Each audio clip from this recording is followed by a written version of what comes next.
for a closer look now at Netflix's second quarter. We have Jamie Lumley, Third Bridge Group sector analyst. Right, Jamie. So at least initially here, investors seem a bit disappointed in the after hours. But what's your initial reaction to the print? What do you make of it? Well, going into these earnings, expectations were super high. If we look at the last year for Netflix, it has continued to over-deliver on basically all of its core metrics. If we look at operating margin, we look at that subscriber growth, there's definitely a history of really knocking it out of the park here. So first thoughts on this, certainly subscriber growth continues to be very healthy. That $8 million subscriber number is well above what most analysts were expecting. Most expectations were in that 5 to 6 range. And this is a good indication of both the ad-supported tier continuing to gain traction, and also the fact that there is room left to run when it comes to growth from that crackdown on password sharing. The bigger questions, though, are, of course, looking out longer term. If we think about the rest of this runway for the crackdown on password sharing, how long is that road? We only have a couple more quarters of getting these numbers on subscriber totals. So investors may be a little bit anxious thinking about how much growth there really is left for that audience base. So how are you thinking about those questions, and how are you thinking about how your modeling for the company is going to change as they stop reporting that streaming number? So certainly the way that Netflix has been talking about this is the fact that they're no longer looking just at subscriber numbers as the best way to model their growth story. And they have other metrics which are quite important. Operating margin really jumps out here, as that's really, if we think about the rest of the landscape. Which was 27% last quarter, 27% down from 28%, but above the guidance of 26 and change. So certainly continues to be quite strong. And this is where they can really flex their muscle against the rest of the competition. Disney's targeting double digits long term. That's just over 10. And Netflix is not only there, continues to really be head and shoulders above this. So although we can't necessarily look at just the traditional math of subscribers and ARPU, we can continue to really see what the effect of Netflix's initiatives are, how they're thinking about their expenses in addition to their growth, to really see where the strength of the company could be. And Jamie, what about the ad business? How do you see it evolving from here? How bullish are you on that? So the ad business is quite interesting because initially Netflix had some pretty aggressive goals. They were targeting 40 million subscribers by the third quarter of last year. They only hit that target back in May of this year. It does continue to take up a significant part of their growth story for a subscriber standpoint, but it has yet to really prove itself. So there are definitely levers which can continue to be growth with this business. We've heard from our experts that there's still a lot of flexibility for driving up CPMs, raising that ad load, tailoring the ad experience to different users. But this business still really needs to get some work done before it generates substantial revenue.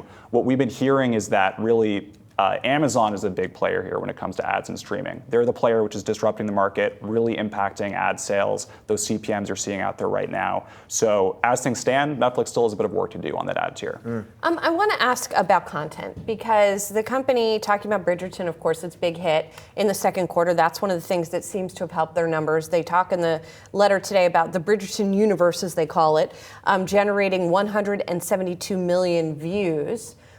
When you look at the third quarter and what looks like a disappointing forecast for subscriber growth, is it because there isn't, Bridgerton's done? Like, what's the next thing? That's what you always want to know with these streaming services. What's the next big piece of content that's going to generate excitement? It's a really good point, and that's the big question for all the streaming businesses all the time.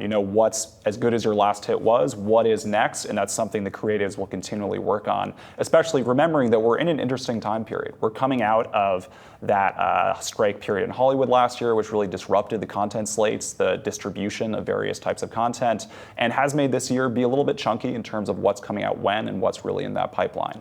Going forward, the summer is usually also a softer month. You think about demands on people's times. People are spending more time outside. Their leisure time is spent in different activities. That's where Netflix is really thinking about competing with all use of leisure time, not just the other streaming platforms.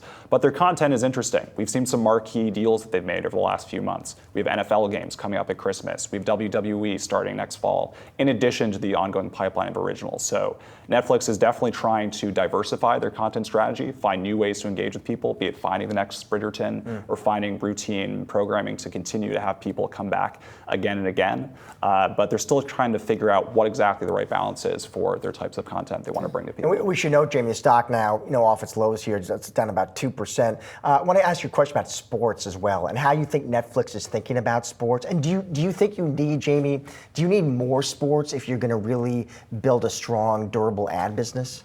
It's a really good question because advertisers love sports. This is one of the areas which drives steady engagement from viewers. It drives very strong CPMs, and it's something which is really helpful for getting that ad business off the ground.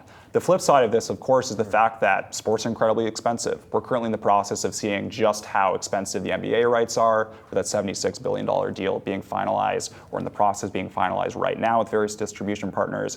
Whether Netflix truly wants to compete in that space is an open question. They've dabbled a little bit. They have their live sports entertainment. They've one-off different events, such as the various golf tournaments they've had. It seems right now they're figuring out just how much they want to spend on this. They do like live. Management has talked about live extensively, but it does seem unlikely that, at least in the short term, they'll really be investing in some of those marquee, massive sports properties. As Josh just pointed out, the shares are not down as much as they were earlier. There was an interesting note out from Bespoke Investment Research earlier that talked about how much Netflix tends to move versus other companies in reaction to earnings. So by that metric, the 2.1% looks even smaller, I guess, in terms of a drop. I know you don't give investment recommendations on stocks per se, but for lack of a better way of putting it, would you be a buyer of Netflix here? I mean, should investors be looking at this as well positioned in the streaming universe? So here's how I think about this and what we're hearing from the experts we speak with. So basically, Netflix continues to be at the forefront of the streaming landscape. They have the largest audience. They have a really healthy flow of content. One thing which is really interesting is the fact that last year, in the midst of the strikes, when they pulled back on content spend, they didn't see subscriber churn escalate materially. They continue to have a really strong position in the mind share of consumers. They are that go-to spot for consumers for entertainment, and continue to be at the top of the list. Really positions them well as they right-size their content spend and figure out what their content mix is and find new ways to engage consumers. So if we think about the growth story from here, there's still definitely opportunity to continue to drive revenue growth. They have some softer expectations for the summer, highlighting the challenging compare period if you think back to summer 2023, but there are still growth drivers at play here. Ads could definitely continue to scale. And as they get larger and larger, that gives them the ability to really ramp up the price of their ad inventory. And then also we think about that crackdown in password sharing. There's still opportunity there. They talked about 100 million households which were sharing passwords. Over the last year, they've now added about 45 million households. There could still be ample people who have not paid for Netflix who could still be brought into the fray. All right, Jamie, thanks a lot. Just want to mention as well, flagging here amongst the other things that Netflix is talking about, it's going to phase out the basic plan that they have in the UK and Canada. I guess they've been doing that, and they're now going to start doing that in the US and in France, and that has helped their ads member base in the second quarter. So going to keep watching that trend as well. Thanks, Jamie.